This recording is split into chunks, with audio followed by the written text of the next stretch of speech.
Hello, everyone, and welcome Or welcome back to the Wizarding World Legacy Podcast. where we discuss the magic of the Wizarding World's past, present, and future.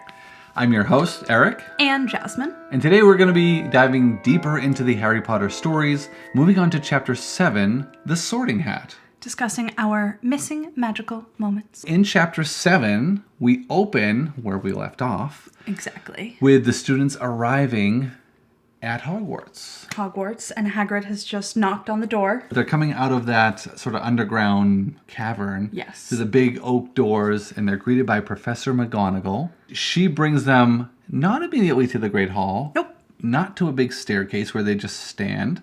She brings them off to a small, essentially waiting chamber, a small empty room within the castle, and explains a bunch of stuff to them. Yeah, we get bits of it in the movies. We're going to go into the Great Hall where you'll be sorted into your houses. You're at Hogwarts, your house will be like your family. So we get like that bit, which is very consistent with the books. Yeah. But the books have a lot more detail. So she explains that there are different houses, a little bit about each of them. And so I don't necessarily think it was terrible that we missed some of that because they were able to sort of explain.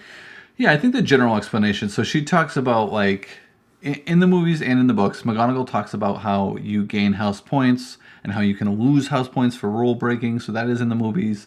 She talks about the House Cup. I don't know how much she actually gets into, you know, whoever has the most points at the end of the year will be awarded the House Cup, which is a great honor to whichever house. In the movies, she doesn't really get too much into that, but it's, you know, at least alluded to. Right. And then she doesn't give much detail either way on the houses themselves, but she does say that there are 4 houses, and that's how you'll be divided up. I don't even... Oh, she does. I guess she goes, Godric Gryffindor, Helga Hufflepuff. So she does say that in the movies. Talks about the founders a little bit. But it's all done in the stairway. Right. In the movies, it's all done in the stairway, and it's much shorter, and we get a lot less information.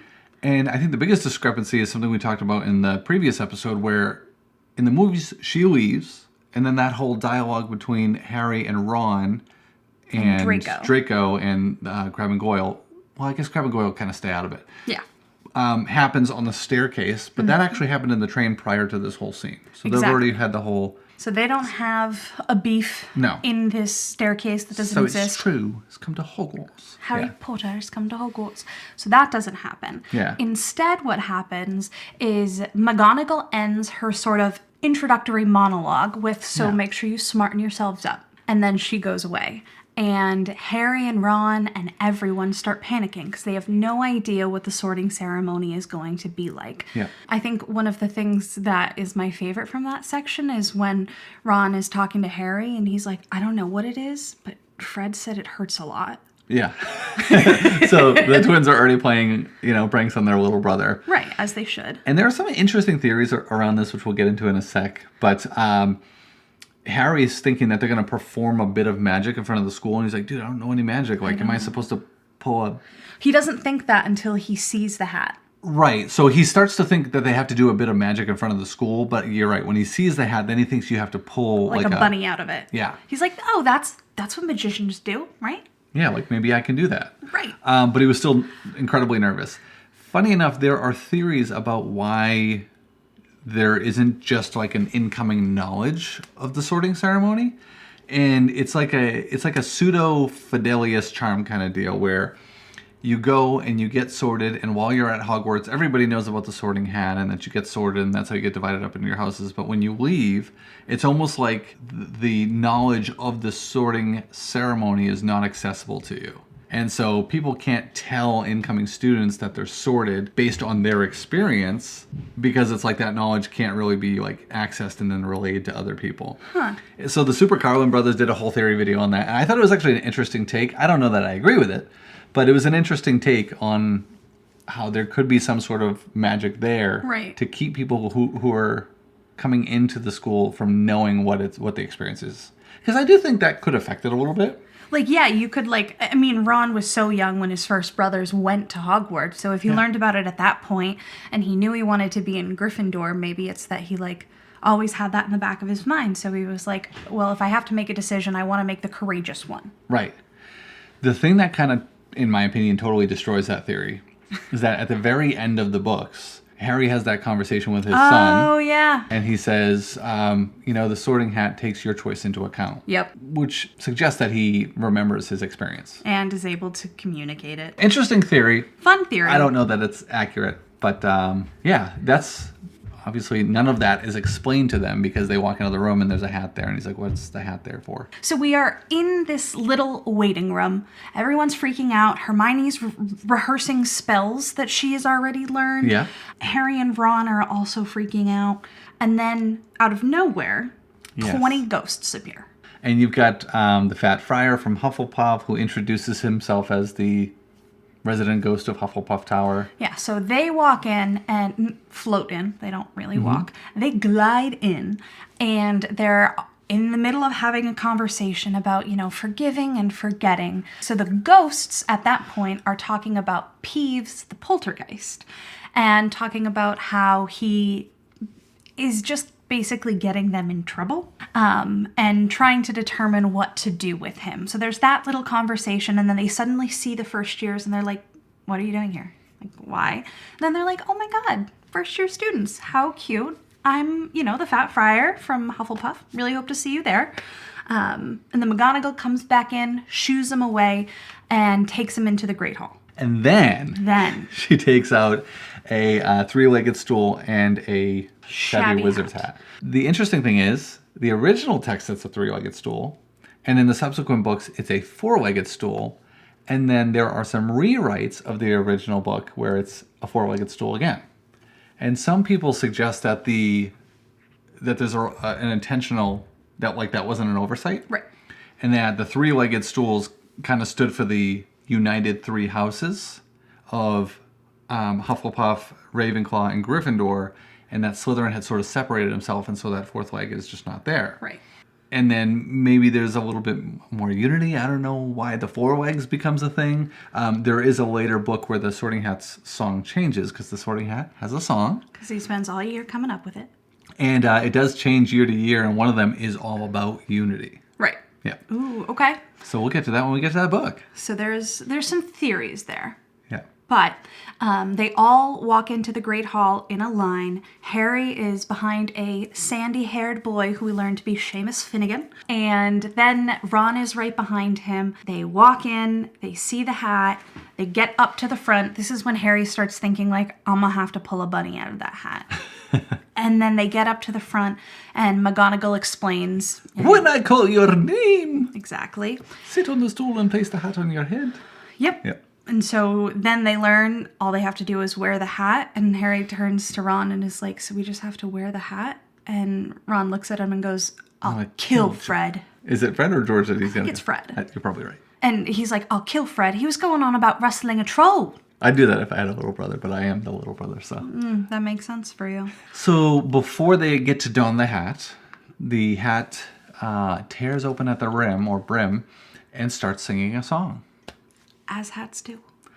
Oh, you may not think I'm pretty, but don't judge on what you see. I'll eat myself if you can find a smarter hat than me. You can keep your bowlers black, your top hats sleek and tall, for I'm the Hogwarts sorting hat, and I can cap them all. There's nothing hidden in your head the sorting hat can't see, so try me on and I will tell you where you ought to be.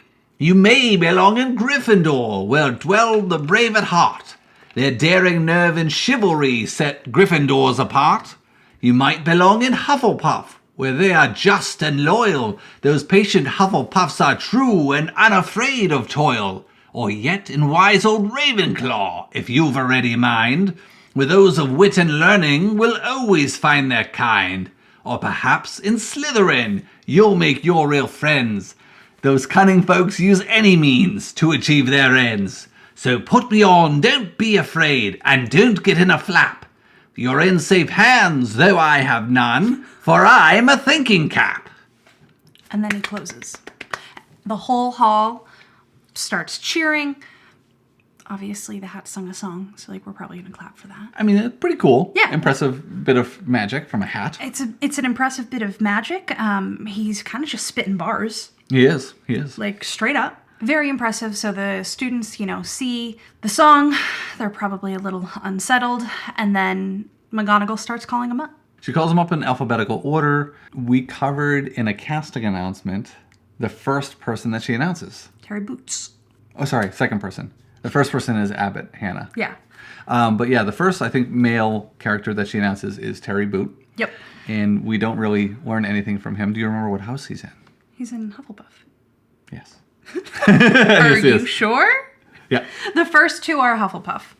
That's right, because Hannah Abbott and Terry Boot both go there. I think something that's important in the books is that we do hear every student's name. And it kind of has two functions to it. One, it lets you know just how few wizards there are, because there's not a lot. There's not a lot. And so what I looked it up, and I think there's about 40 new students in every class. Yeah, well, it ranged heavily right, like year to year. They went from like 27 new students per class, which is like, you're dividing into 4 houses. That's 10 students a class. I mean, Yeah. if you think about it, the boys' dormitory has 5 new Gryffindors. So if you have 5 new boys, 5 new girls per house, you're probably looking at about 40 new students within Harry's incoming class specifically. Yes. Yeah. That's a small amount. And you got to consider that's coming from all of the UK. So that's Scotland, England, Wales, Ireland. That's all those countries are sending their students there. Harry is obviously really worried about getting sorted, and he's seeing everybody else get sorted, and he's like, I don't know what house I'm supposed to be in. I don't know anything about anything. I can miss some things. I know maths. It brings us to another point, whereas this internal exposition, and Eric and I are continuously curious about how that'll be portrayed in this upcoming show. Will it be something where we have, a third-person omniscient narrator? Will we just hear Harry's thoughts? I think in those ones you could have this slow push in with the camera on his face, and he's like, what if I'm not sorted at all? What if I get sent home and what if told... this is all a joke? What if there's been a mistake? What if McGonagall comes and pulls it off my hat and says this is all a mistake? And you could film it so that you see the things happening, like their thoughts in his head. Or you could just do a slow push in and you see him sweating and nervous and you hear his thoughts out loud, he's narrating. There's definitely ways to do it, but I think that little emotional turmoil is useful to the plot. I personally love the Lord of the Rings movies. And I love them because they take their time and allow you to really empathize with every character and what it is that they're going through. And so I think taking that extra time really elevates those films for me. And so I think that within the Harry Potter films, they were fantastic, but they didn't necessarily linger as much. And so I'm hoping... Fast. Yeah, they were very fast. So I'm hoping that they'll take a little bit more time with the show because they have a little bit more time. I mean, to further illustrate that point, the character development is something that we've talked about a lot, saying it's so important to flesh out the characters, get to know them, get to develop not a relationship with them, but be invested in them. Yes. And this is perfectly illustrated by tons of action movies nowadays, how that totally flops. My wife and I saw a Jason Statham movie the other day, and it was just the worst. Even for a Jason Statham movie where you're going in the storyline doesn't matter, I just want to see him kick some people's butts in an absurd way. Even for that, it was the worst. And what made it the worst was all these characters are being introduced back to back to back to back to back to back. And you're supposed to be super heavily invested in all these characters. There's an emotional moment right up front and you're like, I don't know who these people are. This is a weird moment in general. And it's way worse because I have no investment in these characters.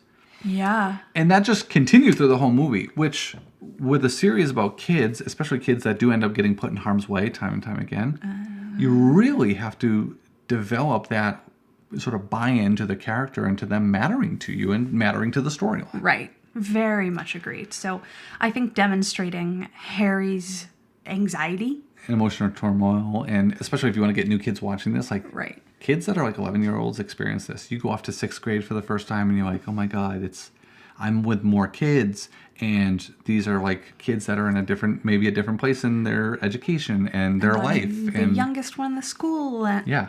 Because a lot of times you go from 5th grade at one school to 6th grade at another school, and you were the big fish, and now you're the little fish. That's a weird emotional place to be in.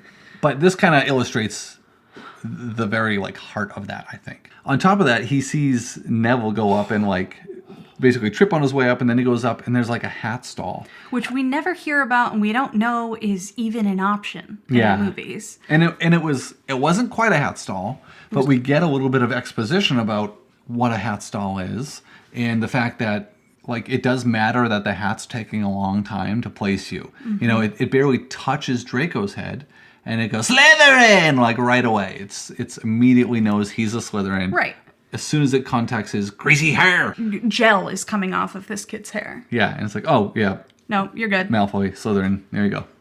Next. The whole sorting ceremony was... Is it a little drawn out because you hear every student? Yes. Do I think that matters to the development of the characters? Yes. Right. And it's like, I think we can hear the students' names called. We don't necessarily have to go through the hat sorting for every student. I think you can hang on the important ones. Right. Neville's an important one. The Yep. fact that it takes a while should be And like... then he runs off with the hat on. Yeah. And has to like run back and give it back. And I think feel so having a bad. few of the earlier students Yeah. like sit down, hat goes on, you can see that it's like thinking and then it says their name, but it's relatively quick. Right. And then long on Neville. Even if you don't hear the like internal dialogue, it just like it takes a bit and everyone's like, why is it taking so long?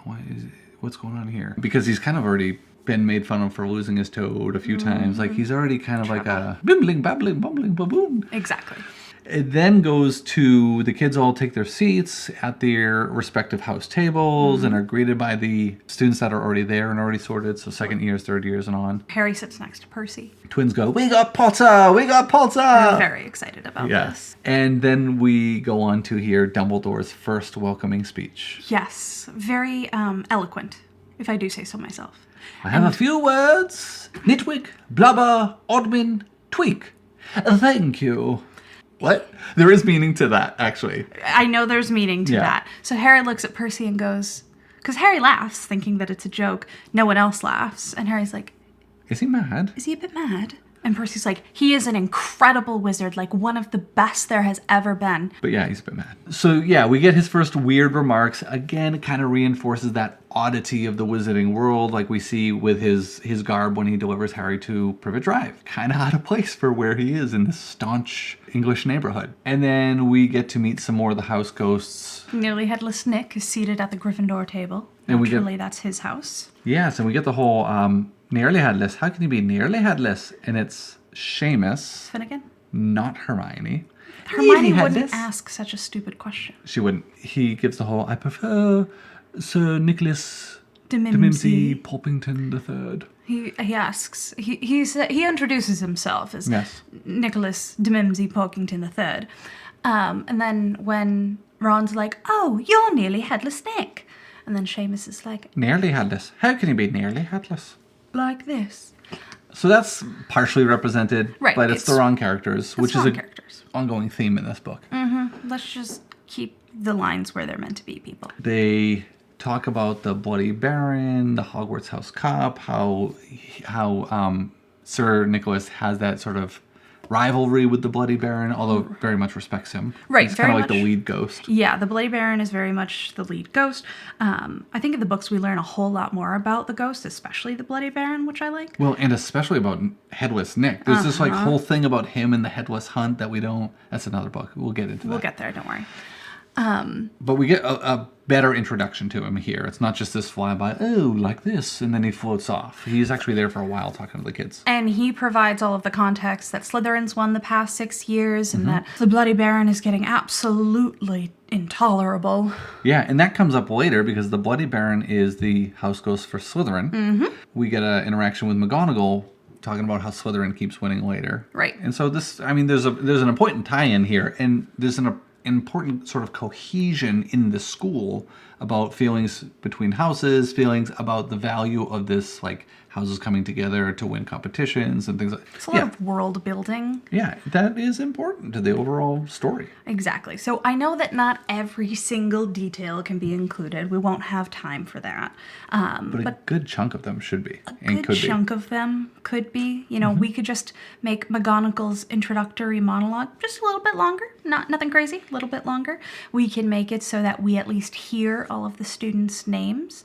And then we can also have, you know, Sir Nicholas sit down and have a bit of a conversation. We get into some of the discussions about their family members. You get a tiny bit of this with my dad's a muggle, my mom's a witch. Bit of a nasty shock for him when he found out. So we get like a little pass by of that in the movies. Mm-hmm. In the books, there's a lot more discussion amongst the students about like their family backgrounds and stuff like that. Particularly Neville. Particularly Neville, because he talks about how his family thought he was maybe a squib. Well, he talks about my gran raised me, and his whole family thought he was muggle. His word is muggle. He doesn't use the word squib. Because they're talking about, like, Seamus is like half and half. He's like, well, I am a wizard. And my parents, but he doesn't mention his parents at all. He's just like, my gran is a wizard.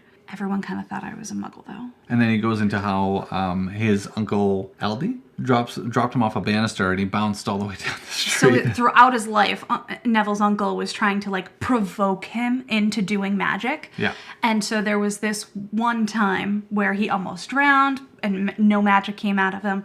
But sort of later in life, his uncle was hanging him off of a banister by his ankles. Someone offered his uncle a meringue and his uncle dropped him unintentionally. He was just offered a meringue. He's like, oh yeah, sure. Sure.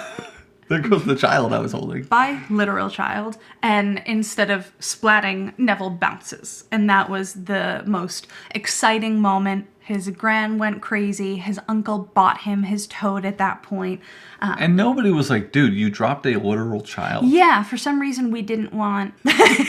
Accountability in the wizarding world is just so weird. It's so deranged. Yeah, it really is. Yeah. But they With got kids very in excited, particular. and Neville goes on to say, like, everyone was wicked excited when I got into Hogwarts. No one thought I had enough magic to get in here. And so it's just like this constant theme of Neville never really feeling like he was enough or belonged. Yeah. We don't get a whole lot on Ron or Harry's stories. We mostly hear about Seamus and Neville. Yeah, I think everything about Harry's just like a brief internal monologues. Exactly. But we got a little bit of that leading up to this in previous chapters on the train where Ron is like, I'm sure you'll be great. Like, everybody starts knowing basically nothing. So Harry, sees his empty plate, and then very suddenly all of the food appears, and it's all the food you could ever want.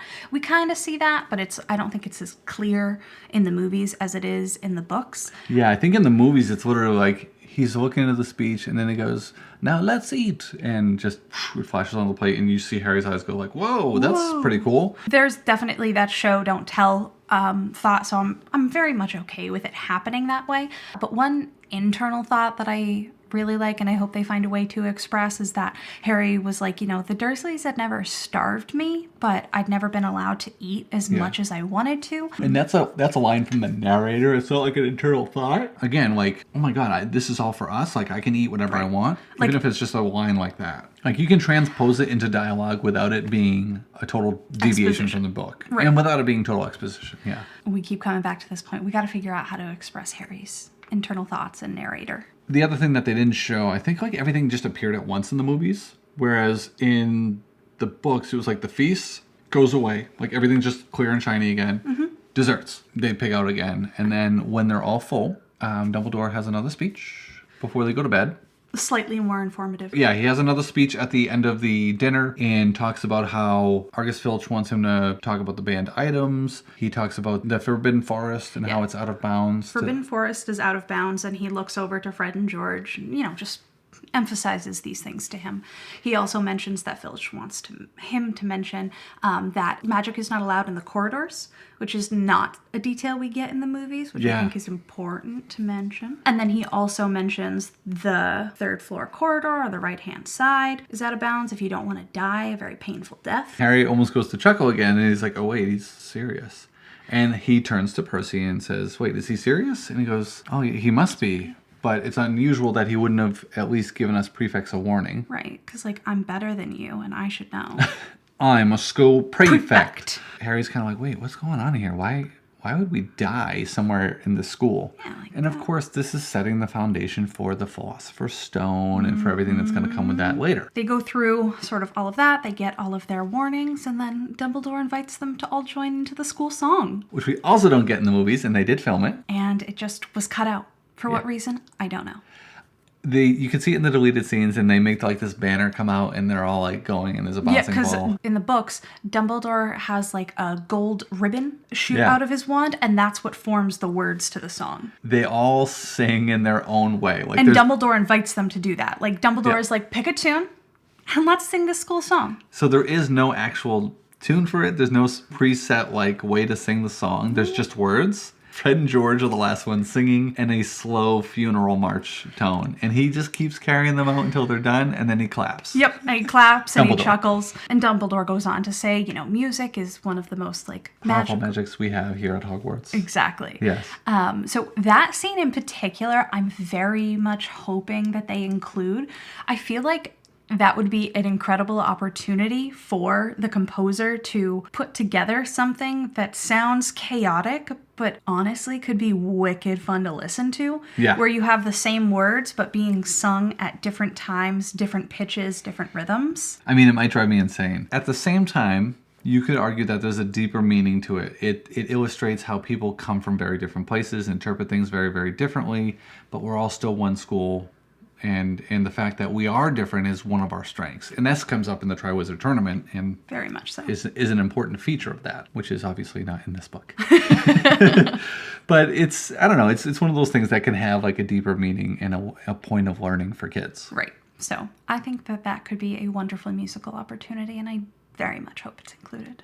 From there, we go to, that could be a way that we hear the young lady playing Hermione sing. Because I said I wanted to hear her sing. She did. Supposedly sings. Yeah. He did. They go to the dormitories after this, so they follow Percy up to the Hogwarts dormitory. And there's all this explanation about like these trick stairs that like on a Tuesday, if you step on the stair, it actually disappears, and like this stairs change. And you have to go through tapestries and walls that have sliding panels. We get Harry's internal monologue, and he's exhausted and his legs are heavy. His and belly's full. He doesn't even have like capacity to acknowledge that it makes literally no sense how they're getting. And he doesn't remember either. Like next thing he knows, They run into Peeves. I don't know why they have a pile of walking sticks, but they have a pile of walking sticks and it's just floating in the air. And Percy is like, Peeves. And he's like, show yourself. And, he starts trying to look commanding and important. and authoritative Peeves is just casually throwing walking sticks at students. And walking sticks are not nothing. It's not like you're taking even a wand, right? Like a wand, if you pegged it at somebody, wouldn't feel good. A walking stick would friggin' hurt. Yeah. Like that's I feel a like sizable. you could be slightly unconscious, You could be concussed. which is even worse because Or hit you like in the eye or. there's a lot of potential. Again, no accountability here, but thank you. There's just a lot of potential injury. And so Percy goes off and is like, I'm going to tell the Bloody Baron. And eventually Peeves does shoo, because the Bloody Baron is the only one that can control Peeves, as Percy mentions. Which I will say, that is never explained, by the way. At all. Ever. Well, we also don't have Peeves in the movies, so. No, I mean, in the books, it's never even Oh. explained why the Bloody Baron has so much control over Peeves. He's just, I think it's aura. He's been aura farming. Yeah, exactly. It's just aura. On his way out, Peeves very kindly dumps the rest of his walking sticks on Neville. So. Why is it always me? In contrast, in the movies, it's basically, careful, the stairs like to change. And then they're at the doors. They get to the common rooms. How do they get in the common room? They go up to the portrait of the fat lady wearing a silk pink dress, and they go up, and Percy says the password. Caput Draconis. And it opens, and they have to shuffle through this little hole.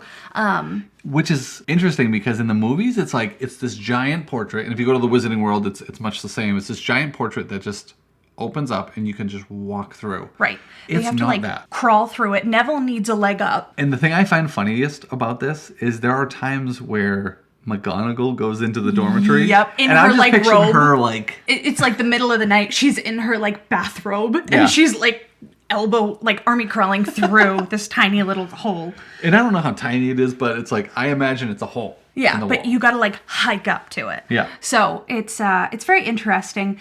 This tangent. I was thinking to myself, I'm wondering if there has ever been accessibility considerations for Hogwarts. Because, like, what if you just don't have legs? But then, odds are, if you're a wizard, say you come from a muggle family, you get to the Wizarding World, my theory is that immediately they give you legs. So here's my thought. This actually it has come up. We've Okay. discussed this a little bit before because one of the Lego sets, which one is it? Oh, yes. One of the like Hogsmeade Lego sets or something comes with a handicapped kid. He's in a wheelchair. Yeah, he's got a a wheelchair. wizard. I have nothing against handicapped people. I think if you're able to get through life being confined to a wheelchair, you're awesome. I don't think I would have the willpower to live my whole life that way, although you don't really have a choice. With that said, it's the freaking Wizarding World. Right. you are going to either have a flying chair because you're going to charm it to fly, or you are going to have some sort of spell which allows you to use either your legs that don't work, which I don't think, they don't tend to have like muggle ailments. No, they don't. So I don't know, and this is something I hope they don't do in the films. Like, don't put people who have disabilities in the film just to hit a quota. If it doesn't make sense for the story, just put the best actor in that role. Mm-hmm. So I hope they don't do that with the film where there's like kids rolling around in wheelchairs and stuff, because I just don't think it makes sense. Well, like, that's also, a muggle technology. Here's my other thing. Madame Pomfrey can grow bones from nothing. Right. An entire arm's worth of bones. Yeah, it doesn't make sense that you would have such a handicap, or be born with such a handicap. And the only exception I think to that would be like an irreversible hex. Yes. Like if you had a hex that damaged you in a way that you just couldn't reverse, because they do exist, and Absolutely. those people end up in St. Mungo's like forever. But I don't think kids would be born and end up in Hogwarts in a wheelchair, so I don't think there would be any accessibility considerations for that. Right. Because there wouldn't be a need. Even if you couldn't physically walk with your legs, there would be some sort of magical solution to that. Agreed. So that was just, I was. No, it's a good point to bring up, because again, it's already made its way into Harry Potter Lego. Legos. And it makes no sense. And he's just in like a wooden wheelchair. Like, first of all, you got to make the freaking wheels out of wood? Because, this was the 90s. They did have access to Muggle technology if they wanted it. That aside, it doesn't make sense. You would have other means of transportation for somebody who couldn't use their legs. Yeah. So I think it's just probably don't really need a whole lot of accessibility In the accommodations within the castle. That was built in like the year 1000 or something like that. I thought it was the 1800s.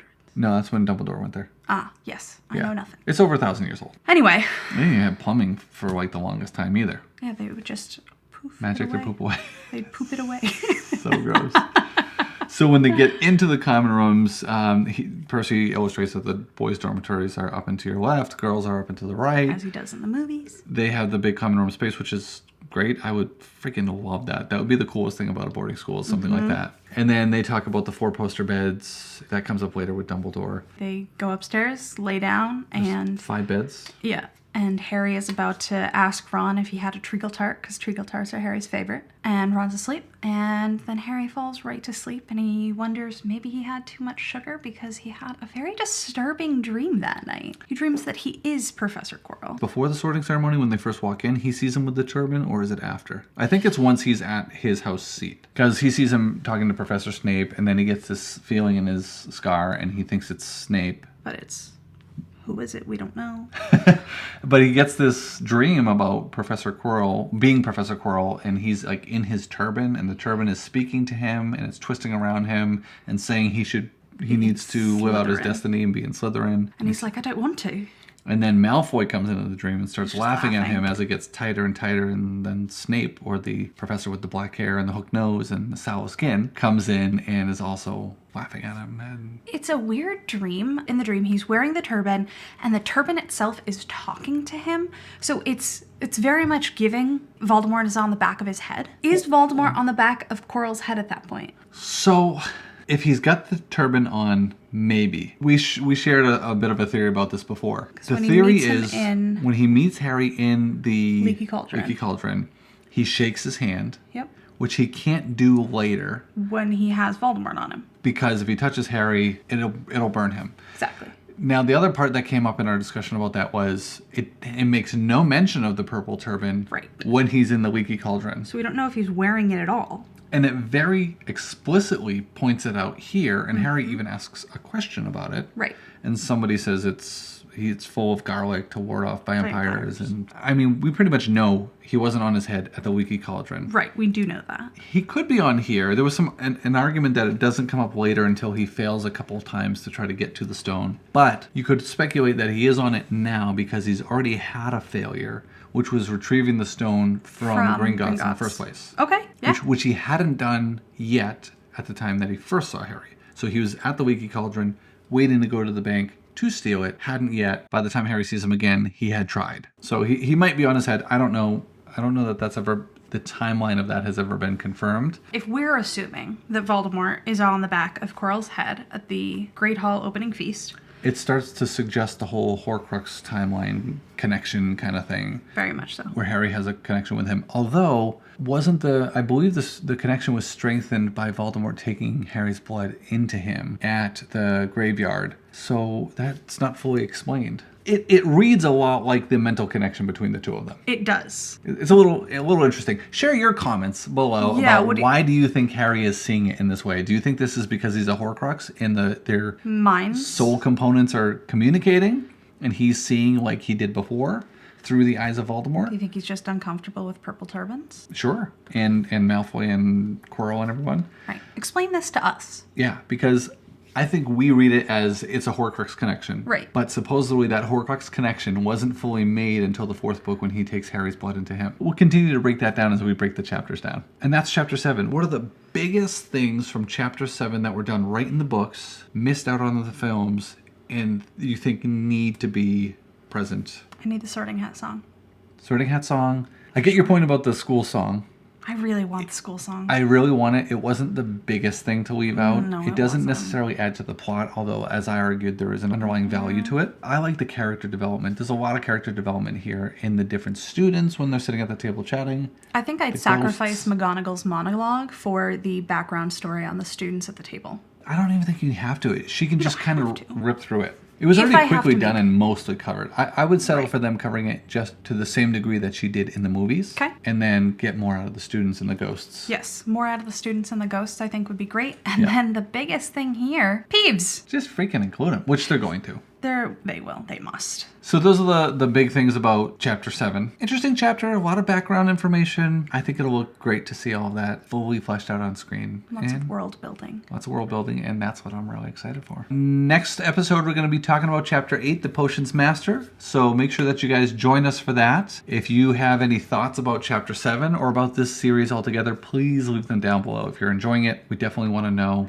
Definitely let us know what you think is the most important thing to include from the books that wasn't included in the films. If there's anything about how we're breaking down these chapters you have thoughts on, if you think things should be presented a little bit differently, or just anything about this series, please let us know. We're happy to receive your feedback and keep growing this series based on that. Otherwise, until next time, keep your wands at the ready. And stay magical. Finite.